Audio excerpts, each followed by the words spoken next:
PT Sofindo memiliki luas lahan 37.800 hektar yang berlokasi di Sumatera Utara dan Nanggro Aceh Darussalam.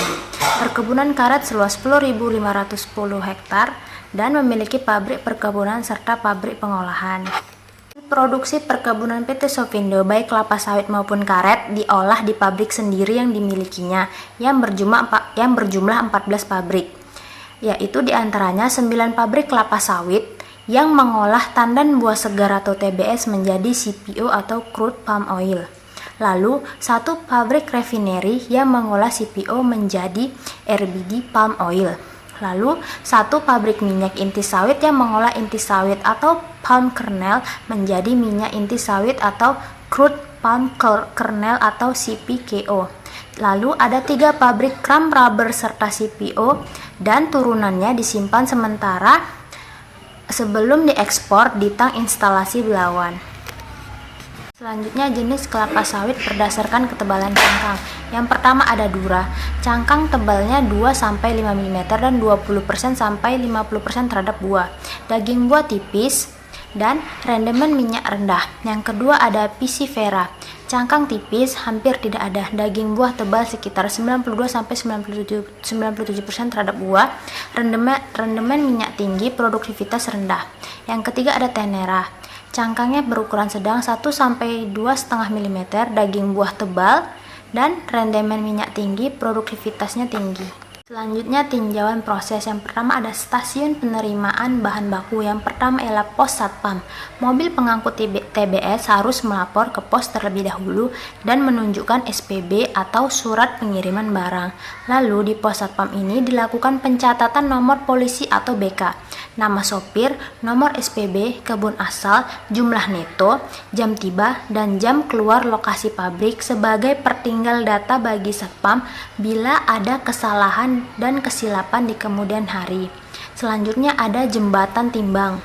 Ada bruto, yaitu berat barang dengan truk, ada tarah, berat truk kosong, dan ada neto, berat bersih barang. Yang ketiga ada proses penerimaan buah. Setelah proses penimbangan, TBS kemudian dibongkar di lantai afron atau veron untuk dilakukan sortasi. Lalu buah didorong dengan loader menuju fruit fresh branch elevator. Yang keempat ada proses pemeriksaan kualitas atau sortasi. Nah, selanjutnya ada elevator fruit fresh bunch atau FFB yang berguna untuk mengangkat TBS dari lantai afron atau veron ke bejana rebusan atau sterilizer. Nah, kemudian ada stasiun perebusan. Nah, di dalamnya yang pertama ada sterilizer. Sterilizer ini berbentuk vertikal, adalah bejana uap bertekanan yang digunakan untuk merebus TBS dengan uap atau steam. Nah, selanjutnya ada bunch conveyor. Bunch conveyor ini adalah alat untuk mengantarkan TBS dari bejana rebusan atau sterilizer menuju proses pemipilan atau striper. Masuk di stasiun penebahan atau striper. Striper berfungsi untuk memisahkan brondolan dan janjangannya dengan cara mengangkat dengan kecepatan putar. Nah, selanjutnya ada conveyor under striper yang berfungsi sebagai penampung brondolan rebus yang telah terpipil oleh drum striper. Nah, selanjutnya ada bottom crush conveyor yang berfungsi sebagai penghubung antara conveyor under tracer untuk membawa brondolan rebus dan conveyor under striper menuju fruit elevator. Kemudian empty bunch conveyor.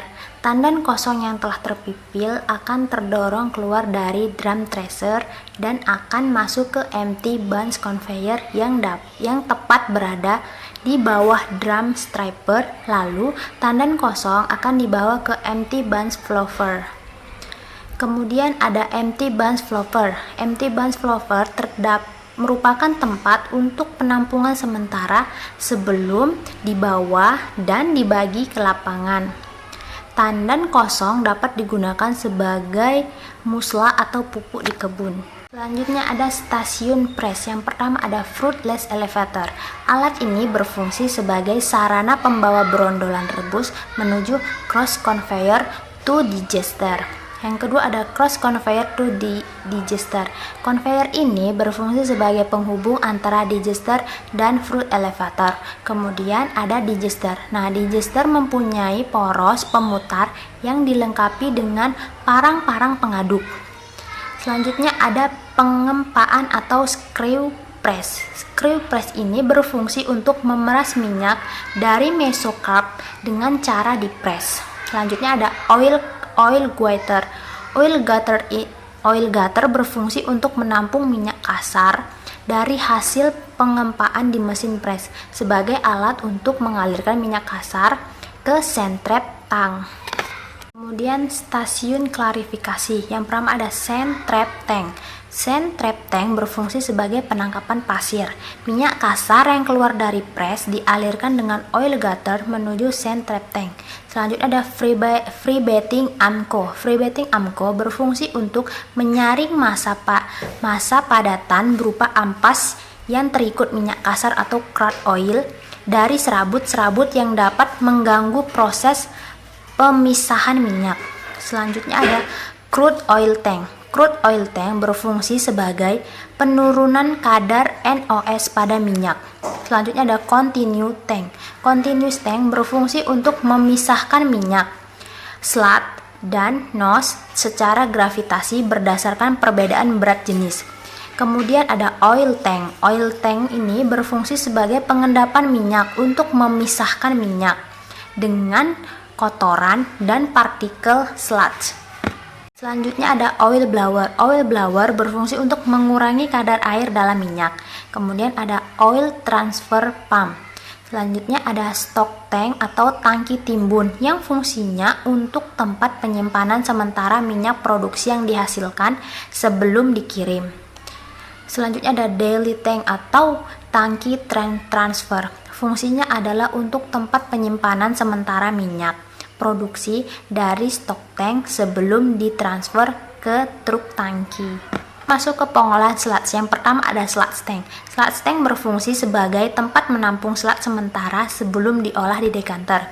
Nah, lalu ada tank balance. Tank balance ini berfungsi sebagai tempat penampungan sementara sludge sebelum diolah dekanter. Kemudian ada dekanter. Nah, dekanter ini merupakan alat untuk pemisahan fraksi minyak atau crude oil, fraksi cair atau water phase, dan fraksi padat atau solid. Selanjutnya ada solid conveyor dan solid hopper. Solid conveyor berfungsi sebagai alat pemindah solid hasil pemisahan dan dari dekanter untuk dibawa ke solid hopper. Nah, solid hopper ini merupakan tempat penampungan sementara solid sebelum diangkut ke lapangan sebagai pupuk oleh trailer. Kemudian water phase tank. Water phase tank adalah tangki sebagai tempat penampungan water phase hasil dari pemisahan dekanter yang masih mengandung minyak. Kemudian ada sludge separator atau high speed.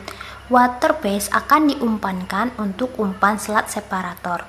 Kemudian ada monotank. Minyak hasil pemisahan dekanter, sludge separator, dan hasil pengutipan dari fat bed langsung mengalir ke monotank. Kemudian ada decanted tank.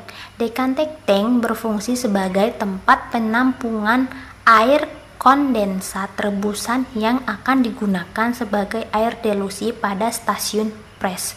Kemudian ada fat pit. Fat pit berfungsi sebagai tempat penampungan hasil pemisahan dari decanted tank dan aliran dari parit stasiun klarifikasi. Kemudian masuk ke stasiun pengolahan biji. Yang pertama ada cake breaker conveyor atau CBC. Ampas kempak atau cake dari stasiun pres akan langsung jatuh ke cake breaker conveyor untuk dibawa ke deperi carper. Kemudian ada separating column fiber yang telah dipisahkan dengan nut akan dibawa cake breaker conveyor menuju separating column. Alat ini berfungsi untuk menghisap fiber. Kemudian ada deperi carper. Deperi carper ini berfungsi untuk membersihkan nut dari kotoran dan fiber yang masih melekat pada nut.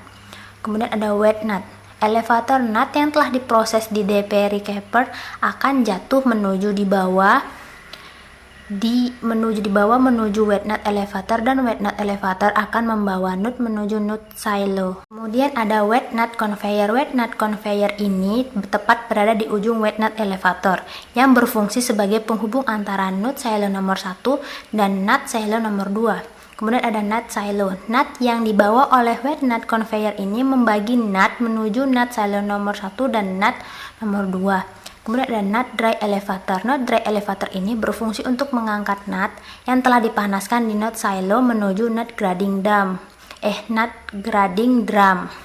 Dan ada nut grading. Nut grading berfungsi untuk memisahkan biji menurut ukuran yang berbeda sebagai umpan rifle melee dan nut cracker. Kemudian ada rifle melee nut yang berasal dari nut grading yang akan menjadi umpan untuk dihancurkan cangkangnya atau sel di rifle melee. Kemudian ada nut cracker. Alat ini berfungsi memecahkan biji dengan sistem memparan biji yang berdiameter besar ke dinding nut cracker. Kemudian ada crack mixture conveyor 1 and 2. Kemudian ada LTDs. LTDs ini berfungsi untuk menghisap cangkang halus aliran udara yang terjadi karena adanya hisapan dari blower LTDs. Kemudian ada clay bed.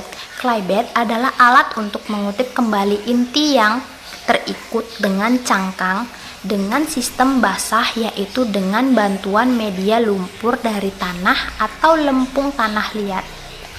Kemudian ada kernel conveyor atau alat transfer inti basah dari clay bed menuju kernel elevator. Kemudian ada kernel elevator, alat yang mengangkut membawa inti basah dari kernel conveyor menuju kernel dryer. Kemudian ada kernel dryer. Kernel dryer berfungsi untuk mengurangi kadar air yang terkandung dalam inti. Kemudian ada pneumatic blower. PKS PT Sofindo Matapau menggunakan pneumatic blower untuk mengurangi kadar kotoran dalam inti. Kemudian ada kernel bin. Kernel bin berfungsi sebagai tempat penyimpanan inti produksi sebelum dikirim untuk dijual. Kemudian ada cell grading, yaitu untuk memisahkan kernel yang terikut dan cangkang yang sesuai ukuran diameter inti. Kemudian ada horizontal cell conveyor dan diagonal cell conveyor. Kemudian ada stasiun boiler. Boiler adalah bejana bertekanan yang dihasilkan oleh daya penguapan air yang ada di dalamnya yang dipanaskan secara terus-menerus. Kemudian ada kamar mesin. Nah, pembangkit listrik atau power plant untuk memenuhi suplai arus listrik untuk pengolahan PKS PT Sofindo Matapau menggunakan jasa PLN di dalam memenuhi kebutuhan pasokan listriknya. Namun di samping itu PT Sofindo Matapau juga memiliki pembangkit listrik tambahan, yaitu diesel dan generator.